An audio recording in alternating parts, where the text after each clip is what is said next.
Imagine a remote farmhouse nestled in the quiet countryside of Harrisville, Rhode Island, far away from the bustling city lights and the hum of modern life. A place where the trees seem to whisper, and the wind howls like a distant warning. It was in this very farmhouse, surrounded by dense woods, that the Perron family, a mother, father, and their 5 daughters, moved in during the winter of 1971. Little did they know that their new home harbored dark secrets, ones that would soon make their peaceful life a living nightmare. At first, everything seemed normal. The house was old, yes, but charming in its own way. The family was excited to settle in, and the spacious rooms seemed to offer a fresh start. But it didn't take long for the strange occurrences to begin.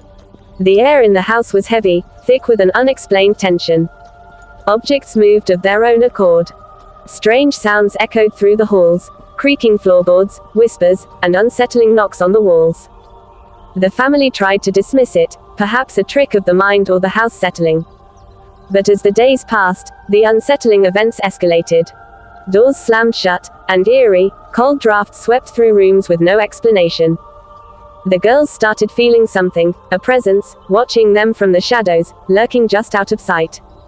The oppressive atmosphere seemed to grow stronger with each passing night. It was Carolyn Perron, the mother, who felt the weight of this malevolent force the most. At night, she would hear a voice, an unfamiliar, grating sound, calling her name, waking her from a fitful sleep. But it wasn't just the sounds. Carolyn felt a coldness that seeped into her very soul, an overwhelming sense of dread that she couldn't shake. Something was wrong with the house, something that was beyond her understanding. It was as if the walls themselves were alive, and they were harboring a terrible secret. Desperate for answers, the Perrons reached out to the renowned paranormal investigators, Ed and Lorraine Warren. Known for their work on some of the most chilling and mysterious cases, the Warrens had encountered their fair share of dark forces. But nothing could have prepared them for the horror they would uncover in the Perron family home.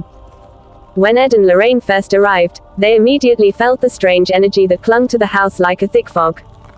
It was as if the very ground was soaked in sorrow and rage, a dark history embedded in the very foundation of the house. The Warrens soon discovered that the house had a sinister past, one that stretched back to the 19th century. The story that unraveled before them was chilling. The house had once been owned by a woman named Bathsheba Sherman, a name that sent shivers down the Warrens' spines. Bathsheba had lived in the house with her family and was rumored to have been involved in dark occult practices, dabbling in witchcraft and sacrificing animals to summon dark spirits.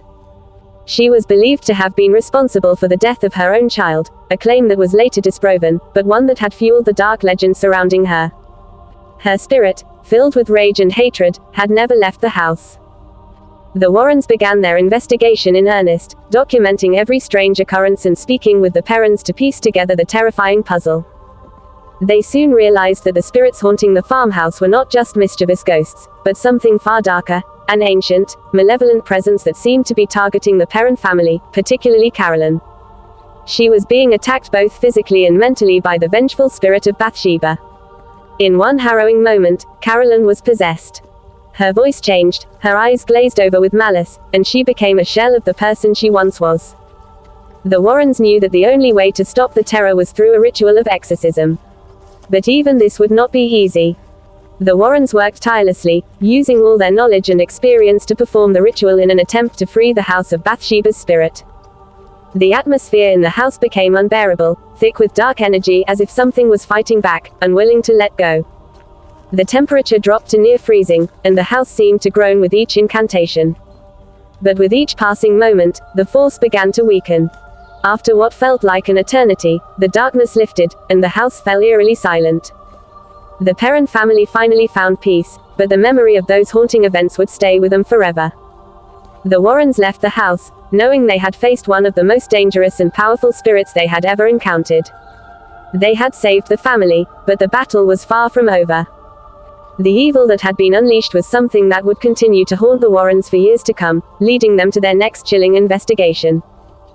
Answer: the story of the Conjuring, one of the most terrifying paranormal cases ever investigated, became a legend, a story passed down through the years, retold in books and films, keeping the dark memories of that haunted farmhouse alive.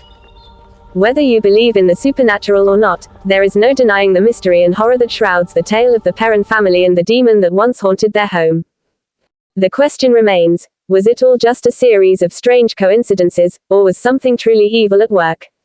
Only the walls of that old farmhouse know the answer. And they're not telling.